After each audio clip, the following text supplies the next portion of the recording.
राम देव भगवान, अल्लाह खुदा, ईश आदि नाम एक ही शक्ति के हैं। वो कैसा है, कहां है, कैसे मिलता है, किसने देखा है? ये प्रश्नवाचक चिन्ह पूर्ण रूप से हटाने के लिए अवश्य सुनिए जगत गुरु तत्वदर्शी संत रामपाल जी महाराज के अमृत वचन, सर्व पवित्र धर्मों के पवित्र शास्त्रों के आधार पर। आप देखिएगा यजुर्वेद 40 श्लोक नंबर 1 में संस्कृत देखिए पहले, इस दास के द्वारा टीका है ये। ईसा वास्यम इदम सर्वम किंच यत् किंचत जगतायाम जगतः तेन तक्तेन भुजिता मागर्दः कस्य स्वीधनम। देखो, ईसा माने दुर्गा, वास्यम सर्वव्यापक परमात्मा का, इदम माने यह, सर्वम माने सारा, जगतायाम माने सारा उस काल जगत का, इस यहाँ के जगत का स्वामी, जगत यानी सारा जगत, ईसा और इस काल के द्वारा ये सब यत माने यातना दिया जाता है। तेन माने उस, तक तेन माने त्यागे हुए। ईसा वास्यम इदम सर्वम यत किंच जगतायाम जगत तेन तक्तेन भुजिथा मागर्द कश्य स्विधनम। अब देखो, इस काल, इस जगतायाम, इस काल के द्वारा और इस दुर्गा के द्वारा ये सारा संसार जो इसके अंदर सताया जा रहा है, किसके, कौन सा? वास्यम तक्तेन, वास्यम माने सर्वशक्तिमान सर्वव्यापक परमात्मा के। ये देखो, वास्यम सर्वव्यापक परमात्मा का, तक्तेन माने त्यागा हुआ, क्योंकि उन्हें रिजेक्ट किया हुआ हमारे को। इदम माने यह, सर्वम माने सारा, जगत माने चर संसार, ईसा दुर्गा प्रकृति, वह जगतायाम माने काल परमात्मा के द्वारा सर्व प्राणी चर प्राणी मात्र भुजिता, खाने वाली परंपरा से काल 1 लाख जीवों को खाता है। काल ब्रह्म शापवश 1 लाख मानव शरीरधारी प्राणियों के सूक्ष्म शरीर को काल के निवास स्थान पर तपकशिला पर गर्म करके पिंगला करके निकले मैल को खाता है, तथा कर्माधार पर अन्य 84 लाख योनियों में परेशान करता है। से यत माने दुखी है, तेन माने उस, किंच माने जैसे ढाक व पलाश के पेड़ में, अर्थात फूल तो बढ़िया लागे, अर्थात ये समझो अस्थायी, अक्षणिक, जाने वाली, कभी अपनी है नहीं। कस्य माने अस्थायी, जाने वाली, धनम माने संपत्ति का, अर्थात ये अपनी है नहीं, धोखा दे रखा है। ओहो मागृद, उसका किसी भी काल लोक के धन की बिल्कुल इच्छा ना करे। ये परमात्मा का त्यागा हुआ ये सारा लोक 21 ब्रह्मांड। क्योंकि ये मैंने शब्दकोश भी ला रखा है, 4-5 ला रखे, उनमें से एक सिलेक्ट किया जिसमें सभी सही मिलते जुलते और उनसे अधिक भी मिले। ये है श्री हिंदी संस्कृत कोश वामन शिवराम आपटे के द्वारा। अब इसी में प्रश्न नंबर, ये देखो, वास्यम, ये है ईश, ये तो ईश के श्लोक यहां अर्थ दिए इन्होंने। फिर ईसा, ये ईश के साथ ये ईसा, इसका अर्थ होता है दुर्गा, बस, और कोई अर्थ नहीं इसका। धनाट्य महिला ऐश्वर्यवान, ये दुर्गा। ईसा और वास्यम, वास्यम माने सर्वशक्तिमान परमात्मा का, वो सर्वव्यापक परमात्मा के द्वारा रिजेक्टेड, तख्तेन त्यागा हुआ। ये सारे 21 ब्रह्मांड के जितना भी सामान है और जितने भी ये जीव से ईसा दुर्गा के द्वारा, प्रकृति द्वारा और साथ में इस काल के द्वारा ये दुखी किए जा रहे हैं। और कहते हैं इस रिजेक्टेड कैसे दुखी किए जा रहे हैं? बुझीथा, खाने वाली परंपरा से दुखी किए जा रहे हैं। बताइए नादान संत के समझे इस गुण रहस्य को, उसको भी परमात्मा की रजा बिना। अब इसमें ज्यादा ना बता के मैं सिर्फ इतना बताना चाहूंगा, वैसे तो आपके सामने आएगा, फिर पढ़ना जानते हैं। अब इसमें शंका समाधान चल रहा है, ये समय समय पर रह रहकर हर पॉइंट का आपको निर्णय देना पड़ेगा तब जाके आप बात समझ में आओगी। अब इस 40वें अध्याय में ये भी लिखा है कि इस मार्ग के लिए उस पूर्ण परमात्मा का जो और भगवान है उसके मार्ग को, वो है कौन, इसी 40वें अध्याय के 8वें श्लोक में लिखा, वो कबीर परमात्मा है। उसको किसी उस जानकार टिकाऊ ज्ञान वाले तो बुझ ले, तुम तो डगमग ज्ञान वाले हो, उसको किसी धीराना किसी टिकाऊ ज्ञान वाले तो पूछो जिसने पूर्ण ज्ञान है, फिर वो बताओगा, फिर ऐसे करो। ऐसे गीता जी के 4थे अध्याय का 34वां श्लोक है कि उन तत्वदर्शी संतों ने ढूंढ ले अर्जुन, और फिर जैसे वो बताएं वैसे कर, उनको दंडवत प्रणाम करे, उनको निष्कपट भाव तो सेवा करे, फिर सरलता पूर्वक प्रश्न करने से वो तत्वदर्शी संत तुझे उपदेश करेंगे, उस सतमार्ग परमात्मा का बताओगे। वहां भगवान नहीं कहता कि आजा मैं बताऊं, नहीं, उन्होंने जो बताना था वो बता दिया कि मेरा सिमरण करे तो ओम नाम ते कर ले, मैं तेरे को स्वर्ग और महास्वर्ग दे सकता हूँ, जन्म मरण नहीं मिटेगा अपना। फिर 18वें अध्याय के 62वें श्लोक में लिखा कि उस परमात्मा की शरण में जा अर्जुन, और जिससे तो फिर शाश्वत स्थान, उस अविनाशी स्थान को प्राप्त हो जाएगा, तेरा फिर मरण नहीं होगा। उनके लिए उन संतों ने ढूंढ दिया। ऐसा ही ये यजुर्वेद बता रहा है कि इसमें आप देखिए, वैसे तो बहुत अच्छा निर्णय है इसमें ऐसा भी लिखा है जो ब्रह्म तक के साधना करते वो भी आत्मघाती है, आत्मा ने लिखा है, लेकिन इतना समय नहीं है मैं सारा बता सकूं। तो उसके बारे में बताया है कि किसी टिकाऊ ज्ञान वाले तो पूछ ले। ये देखो यजुर्वेद का अध्याय नंबर 40 का श्लोक नंबर ये 10 है, श्लोक नंबर 10 है, और फिर 13 में देखियो,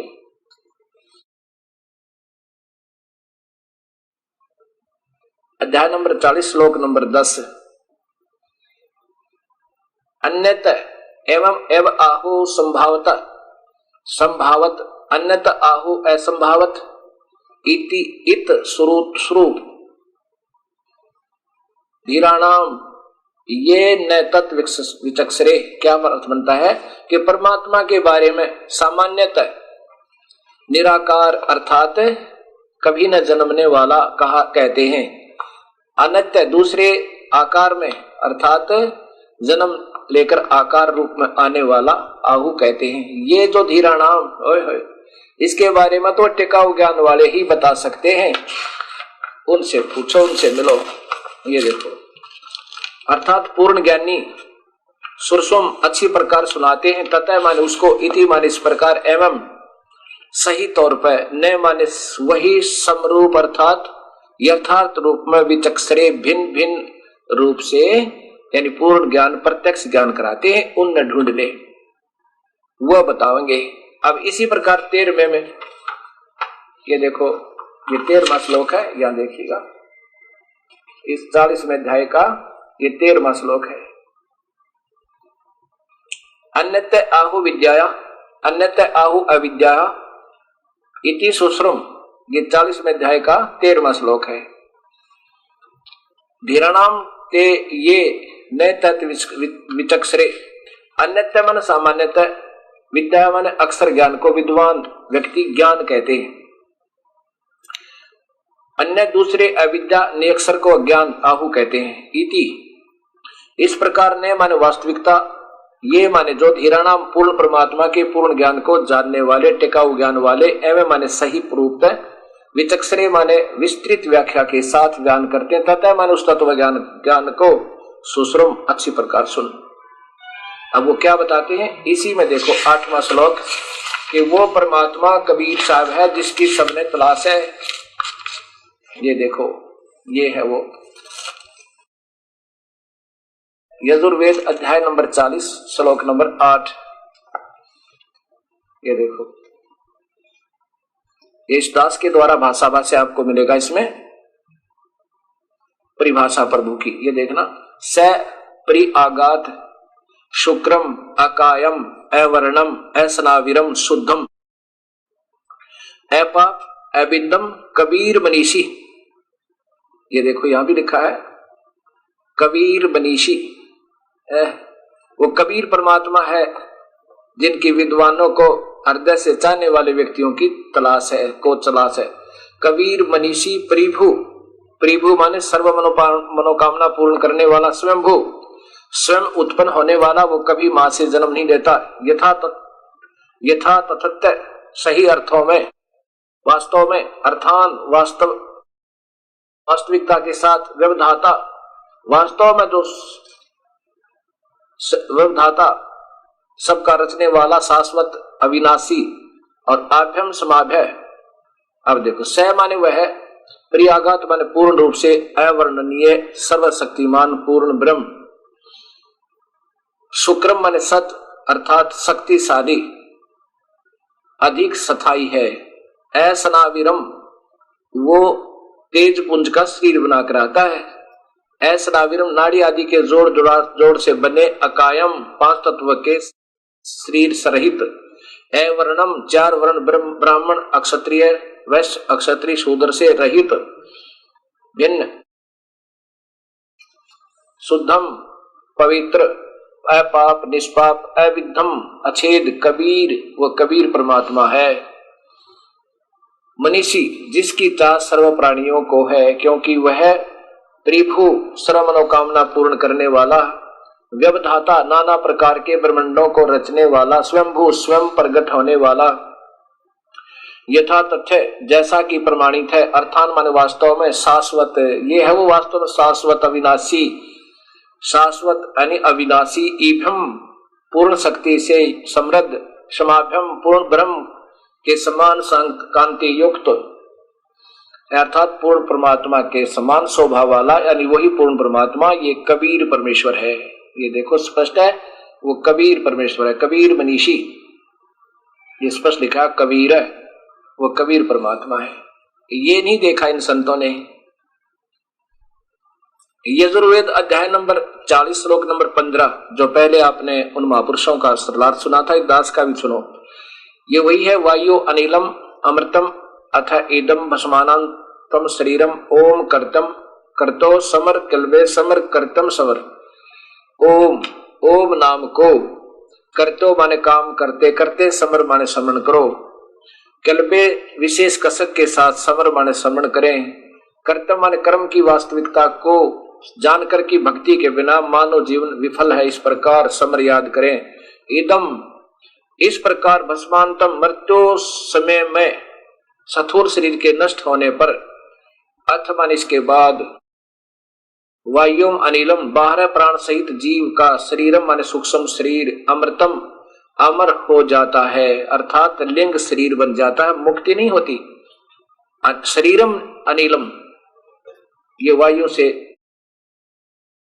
12 प्राणों से बना हुआ, जैसे सुखदेव ऋषि का सूक्ष्म शरीर, यानी भगवान शिव की कथा सुनता है, उसमें कुछ शक्ति आ गई थी, उससे वो इतना अमर हो गया था कि वो सिद्धि आ गई, लेकिन फिर भी नाम समझना पड़े। आगे देखो 16वां देखो, इसी में ये है अग्नि, अग्नि माने परमेश्वर की, अनुवाद शुपथा सत भक्ति मार्ग पर राय माने चलने वालों की, अग्नि माने सर्वशक्तिमान परमेश्वर, परमेश्वर सर्व ऊर्जा स्रोत परमेश्वर, ने माने रक्षा करता है, जो विधिवत साधना करते हैं, जैसे ध्रुव ने भी की, प्रहलाद ने भी की, ओम के मतलब वेदों के आधार पर की, फिर भी उसका रक्षक कबीर परमेश्वर ही होता है। देव माने परमात्मा के, विश्वानी माने समस्त, यूनानी माने प्रत्यक्ष ज्ञान को जानने वाले, पूर्ण ज्ञानी। अब आगे है कि उस पूर्ण परमात्मा देवा और पूर्ण परमात्मा के, विश्वानी माने समस्त, यूनानी माने प्रत्यक्ष ज्ञान को जानने वाले, विद्वान पूर्ण ज्ञानी, ये माने जो, ते माने वे, असमान माने हमसे से उक्तम माने कहते हैं। उस पूर्ण परमात्मा का जो ज्ञान हमें सही बताओगे, यव विधि वास्तविक पूजा, यह विधि वास्तविक पूजा का मार्ग, भूष्ठा अत्यंत नम विनम्र भाव से, विधेय माने पूजा करने से, अस्मत माने हम जीवों के, एन माने अपराध पाप कर्म, जोरणाम हवन कुंड की आहुति के दिए जल घी, जैसे घी जल जाता है ऐसे समाप्त हो जाते हैं, दुर्नाम माने विनाश हो जाते। अब कितना स्पष्ट किया है, अब कितना स्पष्ट कर दिया इसमें। 40वें अध्याय का 16वां श्लोक के सत भक्ति मार्ग पर चलने वालों की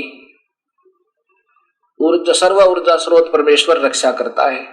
ओम नाम का जाप वेदों अनुसार भी अगर कोई साधना करता है और मर्यादा में चलता, पूर्ण परमात्मा की भक्ति करता, उनकी भी जितने कर्म आधार पर जो रक्षा बनती है वो कबीर परमेश्वर ही करता है।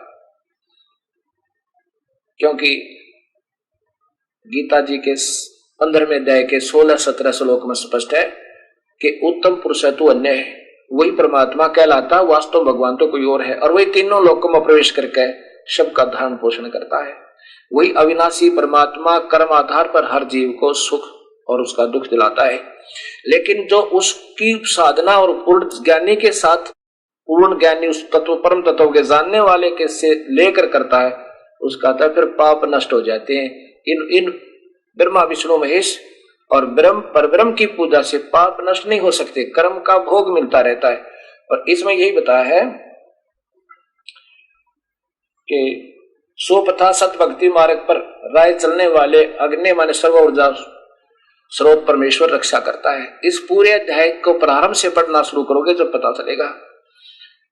आगे उसमें यही बताया है कि जो देवी देवताओं की पूजा 3 गुणों की और उनसे नीचे की करते हैं वो तो सीधे ही वो तो व्यर्थ है, और ओम नाम का जाप को ब्रह्म तक करते हैं वो आत्मघाती केवल स्वर्ग तक जाते हैं, वो भी आत्मघाती अधूरे लिखा है। और फिर आगे बताया कि जो सतमार्ग को बताने वाले संत हैं वो बताऊंगे उस पूर्ण परमात्मा के बारे में, ऐसे जो करता है। अब ओम नाम का जाप और पूर्ण संत से लेकर इन अधूरों से नहीं, जिनको स्वयं ज्ञान नहीं, कोई भी है, चाहे मैं हूं चाहे कोई हो, पूर्ण संत हो, उसी से ओम नाम का जाप लेकर अधिकारी से अगर कोई विधिवत साधना करता है उसके भी कर्म आधार पर रक्षा वो पूर्ण परमात्मा कबीर ही करता है। और फिर लिखा है कि देव परमात्मा के विश्वानी माने समस्त, यूनानी माने प्रत्यक्ष ज्ञान को जानने वाले, उस पूर्ण परमात्मा के तत्वदर्शी संत जो विद्वान पूर्ण ज्ञानी, ये जो ते माने वे असमान माने हमसे उक्तिम माने न्यारे न्यारे बताते हैं, विधिवत बल कहते हैं। क्या बताते हैं? वास्तविक पूजा मार्ग यम विधि भूष्ठाम अत्यंत नम मन विनम्र भाव से विधेम पूजा करने से जो वो बताते हैं, जो पूर्ण ज्ञानी, फिर हम विनम्र भाव से आधीन्य से पूजन करने से अस्मात् माने हम जीवों के एन माने अपराध जुर्णाम यानी नष्ट हो जाते हैं। उस पूर्ण परमात्मा का जैसे गीता जी के 17वें अध्याय के 23वें श्लोक में लिखा है कि उस परमात्मा का भजन तय उस तीर मंत्र होगा, उनके पाप कट जाते हैं। और फिर वो क्या हो जाएगा? वो कति सोने के सा हो गया। हरमेन माने सोना। 16वें श्लोक में लिखा है कि सुपथा, जो पूर्ण जानकार संत बताएंगे, उनके आधार पर जो साधना करता वो सुपथा हुई। पथ माने वे ऑफ वर्शिप, पूजा की विधि ढंग की, वास्तविक सुपथा, वास्तविक सत भक्ति मार्ग पर राय माने चलने वालों की, अग्नि माने सर्व ऊर्जा स्रोत रक्षा करता है। तो हो गया उनके कर्म जल, उनके सब पाप कर्म कट गए। अब उनको जो जिनके पाप कर्म कट गए, अब क्योंकि दोनों ही ब्रह्म और पूर्ण ब्रह्म की भक्ति का इसमें निर्णायक ज्ञान दिया गया पूरा का पूरा। ये 40वें अध्याय यजुर्वेद का 40वां अध्याय अंतिम अध्याय है, और इसमें सारे के सारे यजुर्वेद का सार दे दिया। इसमें बता दिया कि ऊपर के जो विधिवत साधक, वैसे तो दोनों की वो परमात्मा रक्षा करता है, और दोनों को ही उनके कर्म आधार पर को स्वर्ग जाने वाले को स्वर्ग चला जाता है, और उसकी जो विधिवत साधना करता है उस पूर्ण ज्ञानी समझ के और सत भक्ति करता है, वो फिर उसके पाप कट जाते उस 3 मंत्र के जाप करने वाले के। फिर वो क्या हो गया? सोने के सा, यानी मैल रहित, खोट रहित जो सोना होता है, तो पाप रहित वो भक्त आत्मा। हिरमेन पात्रेण सतस्य अभितम मुखम, ये असौ आदित्य पुरुष से असौ अहम ओहम कम ब्रह्म। इसका क्या अर्थ बना है कि ऊपर के श्लोक में जो सोने के सा यानी शुद्ध आत्मा होगी, और वो हो गया फिर पात्रेण, वो पात्र हो गया सतलोक जान का, वो योग्य हो गया उसके सारे पाप कट गए। सीधा सा अर्थ बनता है अरिन महापुरुषों ने उड़जम पुड़जम ज्ञान को स्थानीय घटम सटम करके और सारा बिगाड़ दिया। अब देखो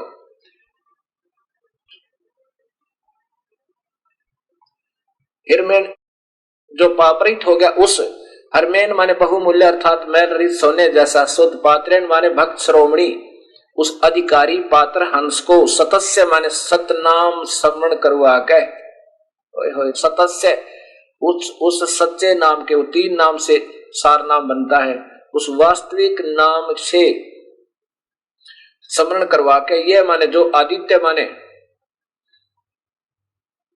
वह सूर्य की तरह अधिक तेजों में, यानी सब, क्योंकि यहाँ की तुलना तेज की सूर्य से की जाती है और इससे बड़ा कोई यहाँ स्रोत नहीं प्रकाश का। उस आदित्य का अर्थ सूर्य भी होता है और सूर्य का अर्थ ब्रह्मा, ब्रह्मा का अर्थ सृष्टि रचनहार वो कबीर है, ऐसे बनता है।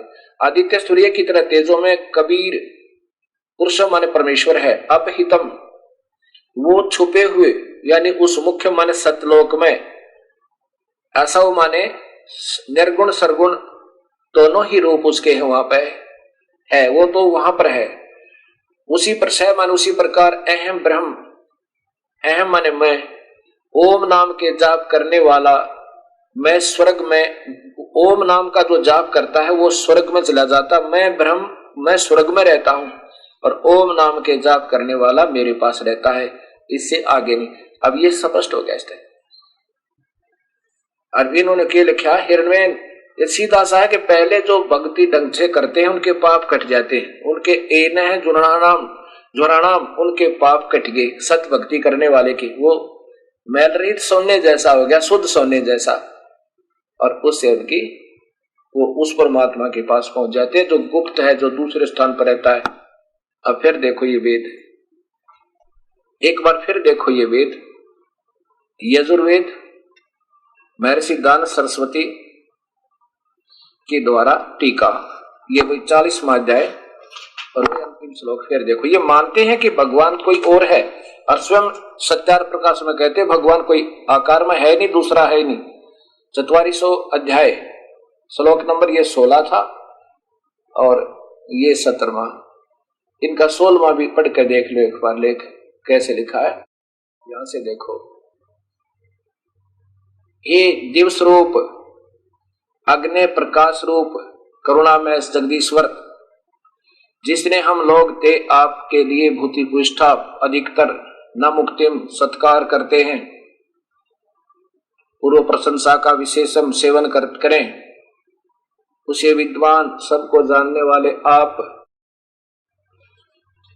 अस्मात् हम लोगों के जुराणाम कुटिलता रूप इन पाप कारण को योवित पृथक कीजिए। असमान हम जीवों को विज्ञान धन व धन से हुए सुख को से के लिए धर्मानुकूल मार्ग से सुपथा, तस्मात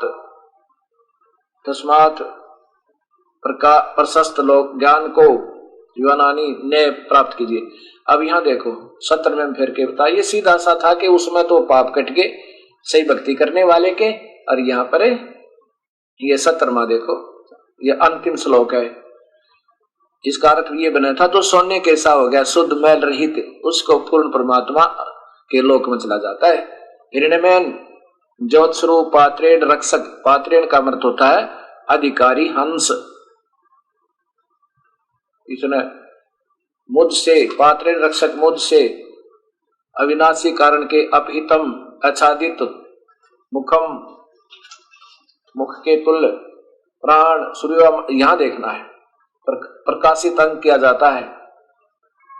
यह जो असो माने वह आदित्य प्राण व सूर्य मंडल में, पुरुष है माने पूर्ण परमात्मा है, यानी कोई और भगवान है उस ब्रह्म तन्यारा। स माने वह असो वो तो प्रोक्ष है, प्रोक्ष रूप है, वो तो दिखता हमने नहीं दिखाई देता। अहम अहम मैं खम, अहम यह ब्रह्म, अहम मैं ब्रह्म, खम आकाश यानी स्वर्ग में रहता हूं, ओम नाम वाले को वहां स्वर्ग ले जाता हूं। बस इसका सीधा सा अर्थ है कि मेरा जाप करने वाला, ओम नाम का जाप करने वाला स्वर्ग तक आता है। खम अब फिर हम गीता जी के अंदर फिर प्रवेश करते हैं। अध्याय नंबर 7 का श्लोक नंबर 16 आपने सुना। उसमें बताया कि जो 4 प्रकार के भक्त मुझे भजते हैं और जो ज्ञानी हैं वो आगे 17वें में लिखा है कि उनमें ज्ञानी जो है वो उत्तम है, उसको मैं प्रिय हूं, यानी वो ब्रह्म साधना करता है, नीचे की भक्ति नहीं करता, और मुझे वो प्यारा, क्योंकि वो कुछ तो यहाँ संकट से बचेगा, ज्यादा सताई होगा यहाँ से 3 लोग की भक्ति से, 3 गुणों की भक्ति से ज्यादा। 18वें में फिर लिखा है, और यहाँ ये सोचने की बात है, इसमें कहा है कि ये सभी उद्धार, इसका अर्थ तो ये बना है उद्धारा सर्व एवं एत ज्ञानी तु आत्मा एवं मे मतम। अर्थ तो इसका ये बनता है कि मेरे विचार में ये जो ज्ञानी आत्मा जिन्हें पता लग गया कि ओम नाम का जाप करें और नीचे का नहीं करे, वही उसी से पूर्ण लाभ होगा। ये वेदों में कमी छोड़ी, यही गीता में। महिमा तो पूर्ण परमात्मा की है और साथ में ब्रह्म और परब्रह्म की भी है, व्याख्या पूरी है, लेकिन वे ऑफ वर्शिप, पूजा की विधि केवल ब्रह्म तक की है, यह कमजोरी है। इसलिए काल भगवान ने, ब्रह्म भगवान ने कहा कि मेरी द्वारा दी गई परम गति भी अनुत्तम है, वो भी उत्तम नहीं है। मैं जो मेरी जो गति है, अर्थात जो मैं सुविधा दूंगा ब्रह्म लोक तक पहुंचा दूंगा, उसमें भी जीव अमर नहीं है, वो भी विनाश में आवेगा। ब्रह्म लोक तक भी विनाश में आते हैं। अब ब्रह्मलोक में विनाश में आते हैं। 8वें अध्याय के 16वें श्लोक में लिखा है कि ब्रह्मलोक तक सभी विनाश में आते हैं, ये पुनर्जन्म है, इनकी सब विनाश होता रहता है। ब्रह्म, जब एक ब्रह्मांड का ब्रह्म लोक नष्ट होता है, एक ब्रह्मांड में प्रलय कर देता है, ये काल स्वयं करता है, उसके बाद जो विधिवत साधक है कहते हैं मुझे प्राप्त, फिर विनाश में नहीं आते। इसके 2 कारण है। एक तो उसी में ब्रह्म लोक में पहुंचे हुए वो तो तीनों लोकों तक का विनाश होता तब नहीं वापस आते, और जब एक ब्रह्मांड का विनाश होता उनको दूसरे ब्रह्मांड में रख देता है। ओम नाम के जाप करने वाले वो भी अच्छे पूर्ण संत मार्कंडेय ऋषि जैसे जो 3 गुणों की भक्ति कभी सपने में भी ना की उन्होंने, वो उनको फिर दूसरे ब्रह्मांडों में रख देता है। फिर उनके कर्म उनके बचे हुए होते, उनके आधार पर फिर दोबारा पुनर्जन्म में उनके पूरे करके फिर आ जाते पुनर्जन्म में। इसलिए कहता है कि वो है तो बेचारी उद्धार आत्मा, कौन? जिन्होंने वेदों अनुसार साधना की और सरदड़ की बाजी लाके अपने जीवन की भी परवाह नहीं की, अपना जीवन भी उनको दान कर दिया, भगवान के चरणों में समर्पित कर दिया। हजारों वर्षों तक साधना की, खाना पीना भी नहीं याद रखा, दाढ़ी बढ़ गई, शरीर का जीर्ण शीर्ण हो गया, लेकिन परमात्मा ना मिला। क्योंकि ओम नाम के जाप तो भगवान नहीं मिल सकता, ये काल नहीं मिल सकता, केवल इसके द्वारा दी जाने वाली सुविधा प्राप्त कर सकता, जो ब्रह्मा विष्णु महेश के सुख से ज्यादा है, 1000 गुना ज्यादा है। अब गीता जी के 11वें अध्याय का आप स्वयं पढ़ो, 47 और 48 श्लोक। इसमें लिखा है कि मेरी प्राप्ति तो जो रूप मैंने तुझे दिखाई ये मेरा वास्तविक रूप है, और एक मेरा जो चतुर्भुज रूप तुझे दिखाया ये मैं ब्रह्मलोक में रहता हूं, वहां मैं काल रूप में और ऊपर 21वें ब्रह्मांड में महाकाल रूप में। अब ये दोनों रूप दिखा दिए रहते हैं। इन दोनों ही रूपों के में से पहले वाला जो मेरा वास्तविक रूप काल रूप जो 21वें ब्रह्मांड में रहता है ये काल, वो भी ना वेदों में वर्णित विधि से, वेदों में वर्णित ओम नाम का जाप और यज्ञ और हवन आदि, इससे मैं नहीं मिल सकता। ये आपके सामने है। अब यही गीता जी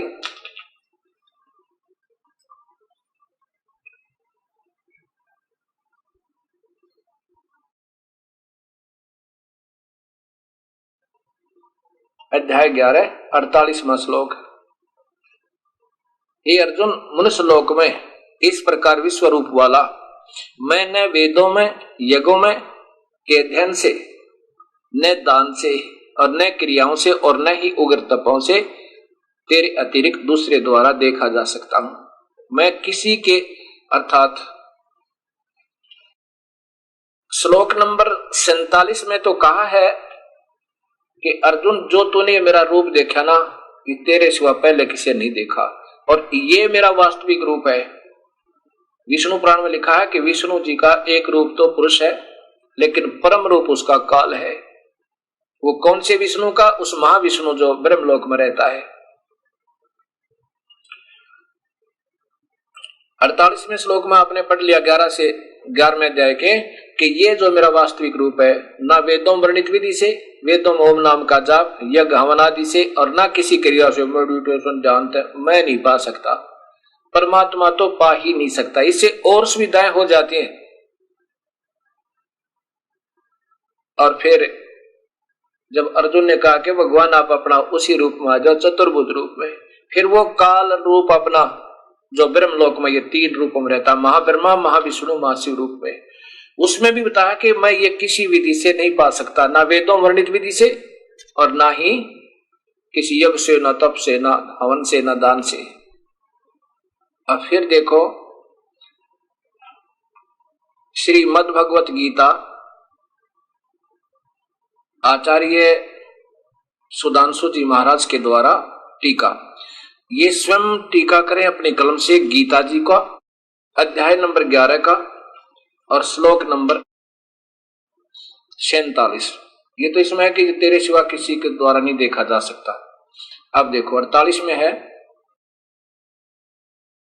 एक कुरुश्रेष्ठ अर्जुन, इस मनुष्य लोक में तेरे सिवा अन्य किसी भी व्यक्ति द्वारा मैंने तो वेदों के द्वारा, न यज्ञों द्वारा, न दान द्वारा, न कर्मकांड की क्रियाओं द्वारा, और न ही कठोर तपस्या द्वारा, ये देखो, ही इस रूप में देखा जा सकता। अर्थात परमात्मा तो किसी रूप में भी नहीं देखा जा सकता इन साधनाओं से, जो वेदों में वर्णित कठिन तपस्याओं, कठोर साधनाओं से कभी नहीं देखा जा सकता, कर्म कांड से, दान से, यज्ञ से, इससे तो केवल सुविधाएं मिलती हैं। अब देखो स्वयं ये आप ही अपनी जीवनी में क्या लिखते हैं। इन्हीं महात्मा आदरणीय सुधांशु जी द्वारा स्वर्ग की लहरें एक पुस्तक है, इसको देखें। श्री सुधांशु जी, नीचे लिखा है इनका शुभ नाम, और इसी के बैक में इनका जीवन की संक्षिप्त झलक, ज्यादा ना देखकर यहां देखो। पहले तो 7 वर्ष की आयु में स्वयं भगवान में कुछ साधना करने लगे, गीत गात गाने, क्योंकि ये पुण्यात्मा थी पिछले जन्मों की, लेकिन टकरा की गलत गुरुओं का। देखो यहाँ 10 वर्ष की आयु में हठ योगी विजेंद्र मुनि का साथ, हठ योगी। फिर देखो हठ योगी यानी कठिन साधना करवाने वाला हठ योगी का साथ, ध्यान साधना की कठिन की प्रक्रियाएं, मालिक से भी घबराए नहीं। ये देखो बाल यश सपाल साधना पथ के अडिग पथिक बनकर अंतर शक्तियों को जागृत करने की किया, गुरुकुल पद्धति के शिक्षा प्राप्त की, और महाविद्यालय से 2 विषयों के में एमए किया। और फिर 22 वर्ष की आयु में हरिद्वार में दर्शनार्थ कहाँ गए, नंद किशोर जी का साथ और बनखंडी साधु प्रकाशानंद से ज्ञान ध्यान सीखने का अवसर मिला। अब ये थी तो पुण्यात्मा। अब ये आदरणीय सुधांशु जी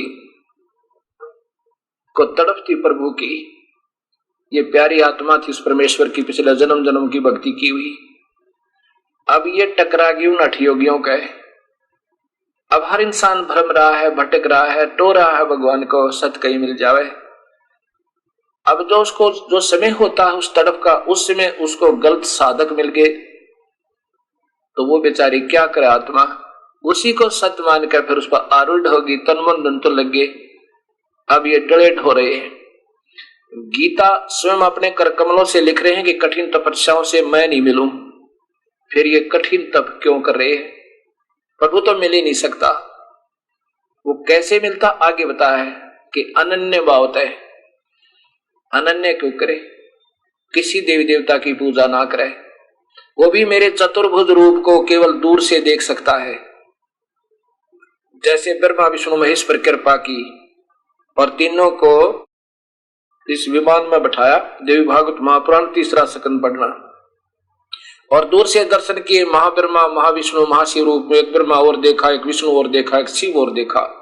बस इतनी कृपा कर सकता हूं, वो भी जो मैं चाहूं तो कृपा करके, अन्यथा भगवान प्राप्ति तो है ही नहीं। वास्तविक रूप तो मेरा कोई देख ही नहीं सकता और जन्म मरण मिट नहीं सकता। इसलिए अब यहां कबीर साहब कहते हैं, कहें कुछ और करें कुछ, वो कैसे राम न पावे। अब गीता जी के 7वें अध्याय का 18वां श्लोक सुलझाने के लिए ये सारे प्रमाण देने पड़ रहे हैं। उन महापुरुषों ने, चुनक ऋषि जैसे महापुरुष ने, कपिल मुनि देव जैसे ऋषि जी ने परमात्मा के लिए ओम नाम के जाप ध्यान भी किया, ओम नाम का जाप किया, कठिन तक कठिन शरीर भी की परवाह नहीं की, साधना की, लेकिन प्रभु नहीं पाया। तो पा ही नहीं सकता, स्पष्ट लिखा है ओम नाम के जाप तक, क्योंकि वेदों में वर्णित है। परमात्मा तो प्राप्ति हो ही नहीं सकती। इनमें वो तोप बन गए, एटम बम। एक समय चुनक ऋषि अपनी साधना कर रहे थे और उन हजारों वर्ष हो गए बैठे न ओम नाम के जाप, वेदों के उत्कृष्ट ज्ञाता थे, ऋषिश्वर थे। एक मानधाता चक्रवर्ती नाम का एक राजा था। उसने अपना एक घोड़ा छोड़ दिया, उसके गले में एक पट्टी बांध दी, उस पर लिख दिया कि जो मेरे घोड़े को पकड़ेगा उसको मेरे साथ युद्ध करना होगा। राजा के पास 72 अक्षौणी सेना है, उसमें विवरण दे दिया। ये चक्रवर्ती माने ओवरऑल कंट्रोलर, और ओवरऑल मतलब सारे पृथ्वी पर का पूरा राजा। तो वो ये देखते रहते हैं किसी छोटे राजाओं की, नवाबों की कोई हिम्मत तो नहीं बन गई मेरे साथ बगावत करने की। इसलिए काफी सैनिक घोड़ों पर एक घोड़ा खाली, उसके गले में पट्टी बांध दी, एक साइन बोर्ड लटका दिया। वो घोड़ा कहां से गुजरा? जहां पर चुनक ऋषि अपनी साधना कर रहे थे, और जीर्ण शीर्ण शरीर हो चुका था। जब वो चले गए, उस ऋषि ने सोचा था कि इस एक घोड़े पर व्यक्ति क्यों नहीं बैठा, बाकी सभी घोड़ों पर सैनिक है। जब वो जाके वापस आ लिए, फिर उधर से गुजरे, उधर से आए तो ऋषि ने सोचा कि वही आ रहे हैं, अब पूछूंगा इनसे इस घोड़े पर क्यों नहीं बैठा कोई। तब एक सैनिक से पूछा कि इस घोड़े पर कोई क्यों नहीं बैठा, कोई इस पर सवार क्यों नहीं है, क्या कारण है? सैनिक ने बताया कि ये हमारे राजा, चक्रवर्ती राजा मानधाता जी का घोड़ा है। उन्होंने एक अश्वमेध यज्ञ की है और उसमें ये सब पृथ्वी पर घुमाना था, घुमा जाए, और जो इस घोड़े को पकड़ लेता उसको राजा के साथ युद्ध करना होता। ऋषि ने पूछा, चुनक ऋषि ने, क्या किसी ने नहीं पकड़ा? दूसरा सैनिक कहने लगा, कौन पकड़ सकता है किसकी मां ने दूध पिलाया है, जिसके हमारे राजा के पास 72 अक्षौणी सेना है। आप बताओ, वो विद्वान पुरुष, वेदों के उत्कृष्ट ज्ञाता भी उस काल ने डगमग कर दी, वहां से रिमोट कर दिया, दबा दिया। ऋषि के मन में ऐसी प्रेरणा बढ़ दी, कहने लगा यदि कोई पकड़ ले तो ये है किसी में दम। ऋषि बोला कि यदि कोई पकड़ ले तो, सैनिक बोले किसमें दम है, हमारे राजा के घोड़े को पकड़ दे, उसकी सामत आई है क्या? ऋषि बोला भी मैंने पकड़ लिया और बांध दो इस मेरे वृक्ष के नीचे, मेरी कुटिया दो रहे। तो सैनिक बोले, अरे कंगाल, दाने तो तेरे पास खाने के को नहीं, और युद्ध तूने ओट लिया, लड़ाई मोल ले ली मानधाता चक्रवर्ती राजा के साथ जिसकी 72 अक्षौणी सेना है। ओ कंगाल, क्यों तेरी सहमत आई है? ऋषि बोला, भाई ठीक है, मेरे भाग में ऐसा ही है। तब सैनिकों ने जाकर घोड़ा बांध दिया। पहले तो ऋषि की उसी कुटिया, जिसके वृक्ष के नीचे कुटिया थी, उसी वृक्ष के बांध दिया, और जाके राजा को बता दिया आपका घोड़ा एक चुनक ऋषि ने पकड़ लिया, आपका युद्ध ओट लिया। राजा ने 72 अक्षौणी की 4 टुकड़ी बनाई, 4 पार्ट बनाए, 18 अक्षौणी एक बार भेज दी ऋषि को मारने के लिए, 18 करोड़ सेना लगभग। ये दिखाने के लिए कि आज एक व्यक्ति की हिम्मत पड़ी है, कल दूसरे का सिर उठेगा और देवकर इतनी सेना को सबके दिल हल जाएंगे। वो 18 करोड़ सेना भेज दी।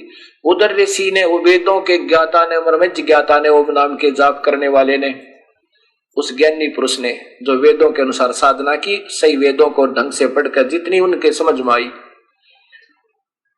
उसने अपनी सारी उम्र की कमाई तय वह सिद्धि आ गई थी उससे, यानी कुछ अंश कमाई का, उससे 4 पुतली बना ली,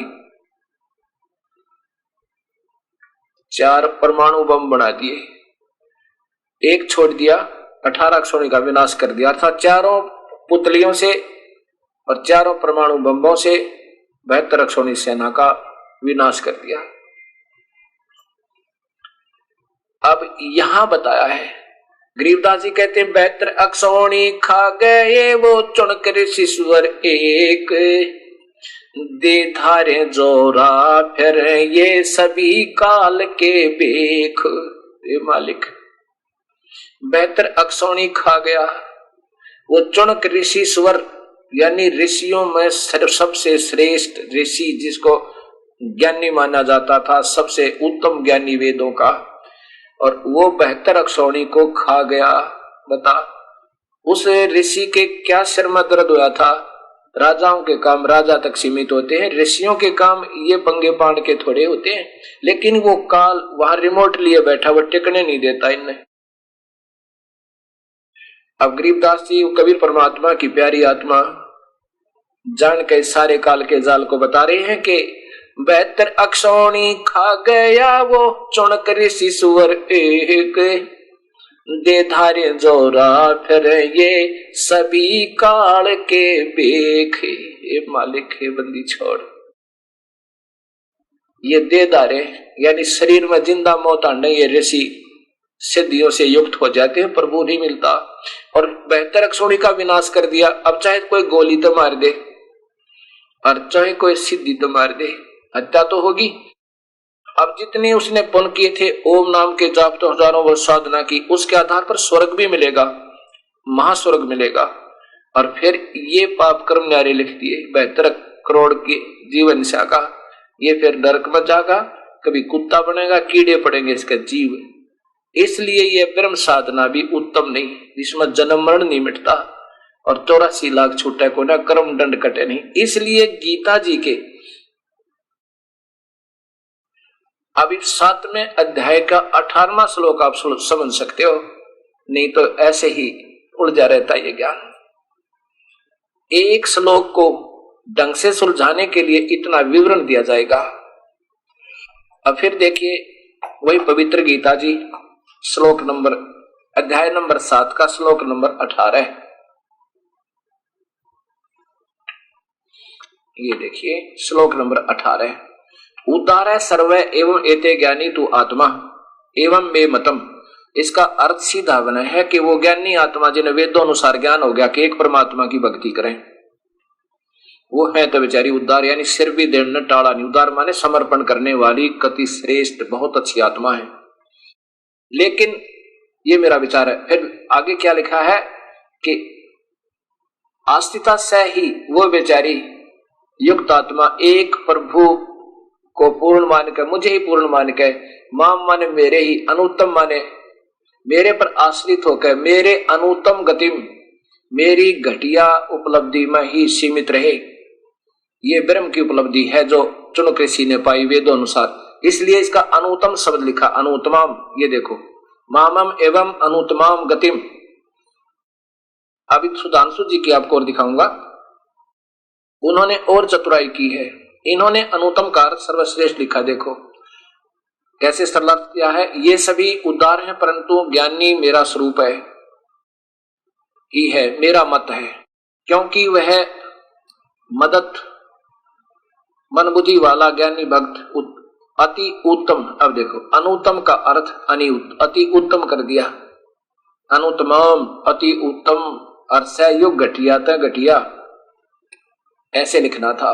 गति माने गति स्वरूप मुझ में स्थित है। और यही फिर इसमें 24वें में फिर क्या लिखते हैं ये देखो, इसी अनुतम का अर्थ अनुतम ही लिखकर पीछा छुटवा लिया।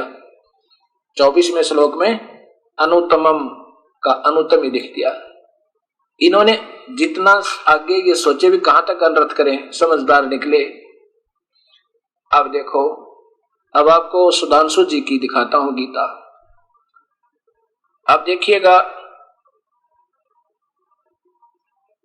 आदरणीय आचार्य सुधांशु जी द्वारा ये श्रीमद् भगवत गीता का टीका, ये अध्याय नंबर 7 और श्लोक नंबर 18 देखिए। उदारा से सर्वे एवं एत ज्ञानी तव एवं त्वात्मेवं मे मतम आस्था आस्थित स ही युक्ताम माम एवं अनुतमाम है ये अनुतमाम गतिम। जैसे अभी आपको संधि छेद दिखाए थे महात्मा जयदयाल गोविंद का जी द्वारा, बिल्कुल सही किया संधि छेद उन्होंने। इन्होंने वो भी गुप्त कर दिया कि कहीं भेद ना लग जा। ये तो सभी बहुत अच्छे हैं, ये तो सभी बहुत अच्छे हैं, परंतु ज्ञानी को तो मैं समझता हूं कि वह मैं ही है, वह मैं ही है, क्योंकि पूरी तरह अपने आप को योग में लगाकर वह केवल मुझ में सचित हो जाता है, जो कि मैं सर्वोच्च लक्ष्य हूं। अनुत्तम का अर्थ लिख दिया सर्वोच्च। अब बताओ, अनुत्तम का अर्थ सर्वोच्च, कति गोल कर दिया कि कोई नो भी ना समझ पाया अनुत्तम का मैंने क्या किया।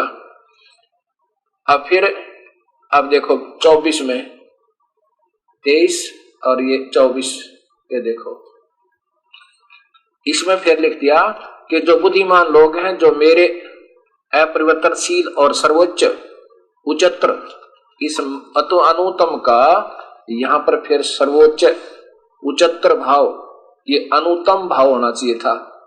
अनुत्तम का उच्चतर को नहीं जानते, वह मुझे जो कि अव्यक्त हूं व्यक्त हुआ मानते हैं।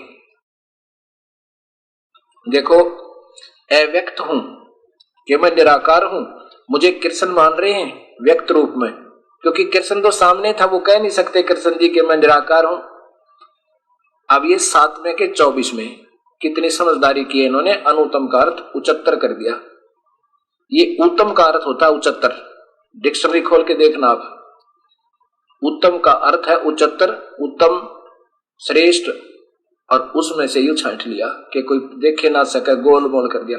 अब यहां देखो, ये कह रहा है कि मैं अव्यक्त हूं और मुझे अव्यक्त व्यक्त हुआ मानते, अर्थात कृष्ण रूप में मान रहे हैं, मैं कृष्ण नहीं हूं। कौन कह रहा? काल भगवान कह रहा है। 7वें अध्याय के 18वें श्लोक का सीधा अर्थ बनता है कि मेरे विचार में ये सभी ज्ञानी आत्मा है, तो उद्धार बेचारी सर देने को भी टाल नहीं, अपना शरीर भी सौंप दिया इन्होंने, लेकिन ये मेरे में ये एक समझ कर मुझको और मेरे में लीन आत्मा, मेरे ही अनुत्तम घटिया तक घटिया गतिम माने मेरे द्वारा दी जाने वाली राहत अर्थात ब्रह्मलोक तक ही पहुंच पाए। ये बेचारे नौव्रत रहे। अब आगे इसका भेद देते हैं कि सीधा अर्थ बनता है 7वें अध्याय का, फिर 19वां श्लोक देखिए, उसमें अर्थ है कि बहुनाम जन्मानाम अंते ज्ञानवान माम प्रपद्यते, मेरी भी भक्ति बहुत ही जन्म जन्मांतर के शुभ कर्मों के संग्रह हो जाने पर पुण्यात्मा ब्रह्म तक की साधना करते हैं। और वासुदेव सर्वमिति स महात्मा सुदुर्लभ।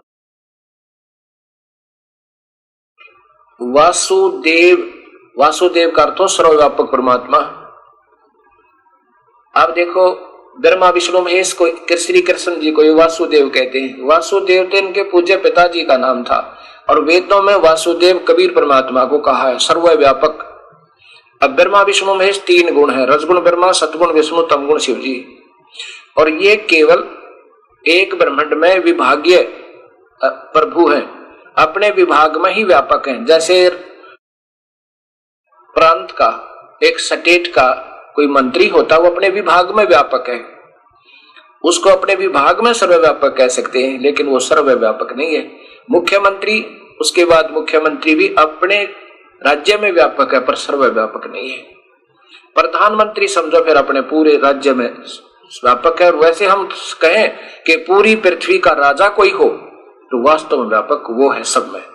अब यहाँ एक उदाहरणार्थ बता रहे हैं। अब यहाँ इसका अर्थ सीधा बनता है कि पहले तो 3 गुणों पूजा में और उनसे नीचे की में ये बेचारे नादान मूर्ख अनजान उलझे रहते हैं, और फिर बहुत जन्मों के बाद कोई शुभ कर्म उसका आता है तो मेरी पूजा ब्रह्म तक ही कर पाता है। लेकिन ये कोई ज्ञान देवे के और परमात्मा है, वास्तव में वासुदेव वो परमात्मा वही है, सब कुछ है, ऐसा ज्ञान देने वाला कोई महात्मा बहुत ही सुदुर्लभ, बड़ी कठिनता प्राप्त करने वाला।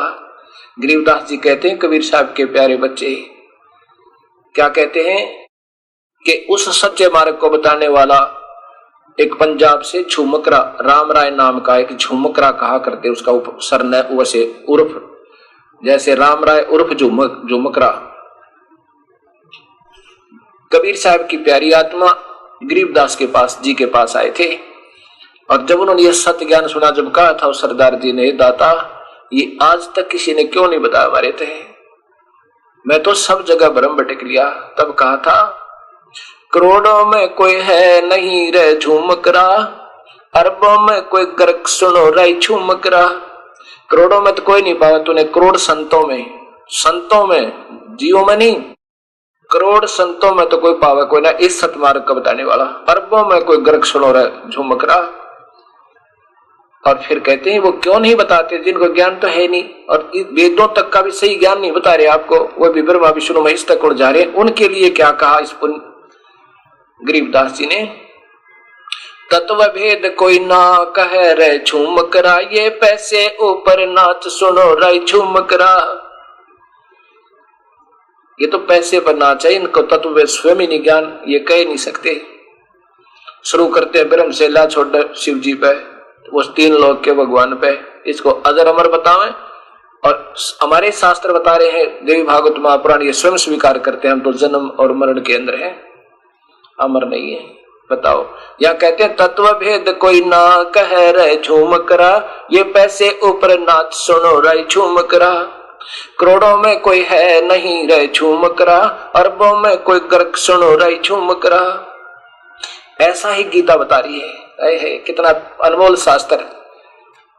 ये सुधांशु जी के करकमलों द्वारा ही भाषाभाष्य इसका देखिए, 19वां श्लोक है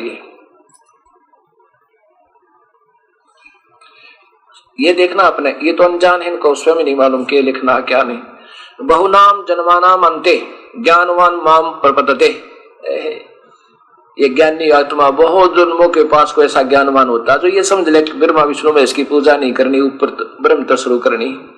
वासुदेव है सर्वइति, वासुदेव सर्वम इति स महात्मा सुदुर्लभ है।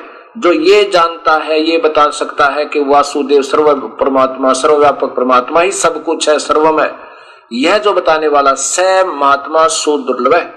सीधा अर्थ बना किसी विद्वान पुरुष ने दिखा लो, लेकिन ये तो गोल बोल करने नो करा, क्योंकि स्वयं ज्ञान नहीं, बेचारे बालक हैं, अनजान ही साधकों का टकरा के गीता कुछ कहे वो करवा में कुछ हिंते, तो इनका दोष नहीं बेचारों का। अब गीता जी के 7वें अध्याय का अब 20वां श्लोक देखिए। ये गीता प्रेस गोरखपुर से प्रकाशित श्री जयदयाल गोविंद जी द्वारा टीका, और ये इनका 20वां श्लोक देखो। 20वें श्लोक में है कि कामई तैतई हर्त ज्ञाना, देखो हर्त ज्ञाना। अब ये कहां से प्रारंभ है कि जिनका ज्ञान हरा जा चुका है, किसके साथ, ये त्रिगुणमयी माया द्वारा। ये 15वां श्लोक से यहां से फिर आगे चल पड़ा, अपनी सारी कहानी बता के भगवान कि ये यहां से है। ये देखो अपहर्त ज्ञाना कि वह माया के द्वारा जिनका ज्ञान हरा जा चुका, 3 गुणी माया, रजगुण ब्रह्मा, सतगुण विष्णु, तम गुण शिव जी द्वारा, और उनसे नीचे के देवताओं के द्वारा, तो वो दुष्कृत करने वाले राक्षस स्वभाव के धारण करने वाले नीच व्यक्ति मुझे नहीं बचते। अब आगे, अब 20 में उसी का श्लोक, ये देखिए 20 में,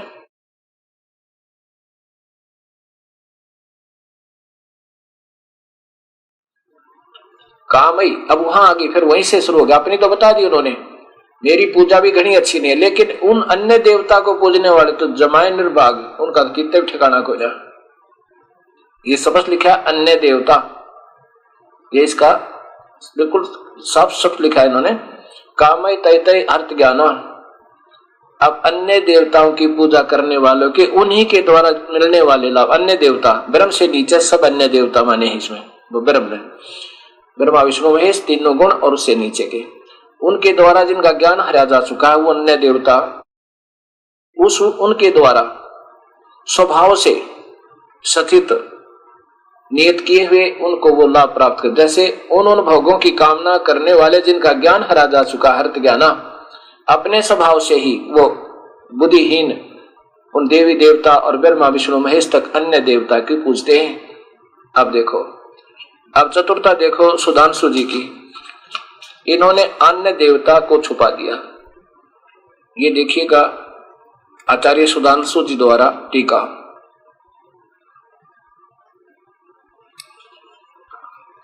ये 20 नंबर श्लोक देखो, ये 20 नंबर, ये सीधा है कामय तेते हर्त ज्ञाना प्रपदन्ते अन्य देवता। इन्होंने क्या कहा है, परंतु जिन लोगों के मन उनकी लालसाओं के कारण विकृत हो गए हैं, वो वह अपने अपने स्वभाव के कारण भिन्न भिन्न विद्वानों को करते हुए अन्य देवताओं की शरण में जाते हैं। ज्ञान हर्त ज्ञाना, ये नहीं छोड़ा, जिनका ज्ञान हरा जा चुका है वो अन्य देवताओं को पूजने वाले, वो स्वभाव से उनकी पूजा करते हैं। आगे देखिए 21 में, जो कोई भक्त श्रद्धा पूर्वक जिस भी रूप की पूजा करना चाहता है, मैं उस रूप में उनकी श्रद्धा को अचल बना देता हूं। अब 22 में हम देखो, उस श्रद्धा से युक्त होकर वह उसकी आराधना करना चाहता है और उससे ही वह अपने वांछित फल प्राप्त करता है, जबकि वस्तुतः वह फल मैं ही देता हूं। ठीक है, अब ये ब्रह्म काल क्षर पुरुष कह रहा है कि जो कोई जिसी भी श्रद्धा से और जिस देवता को पूज रहा है, ब्रह्मा पूजो विष्णु चाहे शिव जी, उनके योग्य उनकी भक्ति से जो लाभ होना है वो भी मैं ही देता हूं। अर्थात मैंने उन देवताओं को छोटी मोटी राहत दे रखी है, जैसे मुख्यमंत्री कहे कि इन नीचे के कर्मचारियों को, इनको अधिकारियों को मैंने ही कुछ पावर दे रखी है, पर वो पूर्ण लाभ नहीं दे सकते आपको। एक विभागीय मंत्री से पूर्ण लाभ जीव नहीं प्राप्त कर सकता। मुख्यमंत्री कहता है कि मूर्खों मेरे पास आ जाओ, मैं तुम्हें पूरा लाभ दूं, और ठीक है तुम जिसके उसमें पूज रहे हो, जिसका शरण लिए हुए किसी मंत्री का अर्थात इन देवताओं का, तो उनको भी मैंने ही कुछ शक्ति दे रखी, उसका अक्षणिक लाभ है, लेकिन मूर्खों की पूजा है ये 22वां श्लोक बताओगा। उनकी वो मैं ही देता हूं और मैं ही उनको वहीं उनकी बुद्धि स्थिर रखता हूं, कुएं पढ़ो ना मानते था। अब देखो 23वां श्लोक स्पष्ट करता है, इसमें स्पष्ट लिखा है कि परंतु ये अपने कलमों से, क्योंकि संस्कृत स्पष्ट है, ये देखो ये सुधांशु जी अब 23 में देखिएगा, लेकिन उन अल्प बुद्धि वालों का वो ब्रह्म स्वयं ही कह रहा है, परंतु उन अल्प बुद्धि वाले लोगों द्वारा प्राप्त किए जाने वाला फल अस्थायी होता है। देवताओं को पूजने वाले लोग देवताओं को प्राप्त होते, किंतु मेरा भक्त मेरे पास पहुंचता है। अब पहुंचता कहां है? महास्वर्ग में बस। और मेरा भक्त, और इन ये तो अल्प बुद्धि मूर्खों का की पूजा है, ब्रह्मा विष्णु महेश तक की तो, और उससे नीचे के अन्य देवताओं की, ये भगवान कह रहा है। आगे देखो, अब 24वें श्लोक में लिखा है कि जो बुद्धिहीन लोग मेरे अपरिवर्तनशील सर्वोच्च अनुतम, ये अनुतम है, इसको सर्वोच्च उच्चतर भाव को नहीं जानते, ये तो घटिया लिखना था, निम्न सत्र का नहीं जानते, वह मुझे जो कि अव्यक्त हूं व्यक्त हुआ मानते हैं। अव्यक्त, ये देखना 7वें अध्याय का 24वां श्लोक है। अव्यक्त हुआ मानते, व्यक्त माने व्यक्तिगत रूप में, आकार में, कृष्ण रूप में मान रही है। मैं कृष्ण नहीं हूं, स्वयं कह रही है भगवान।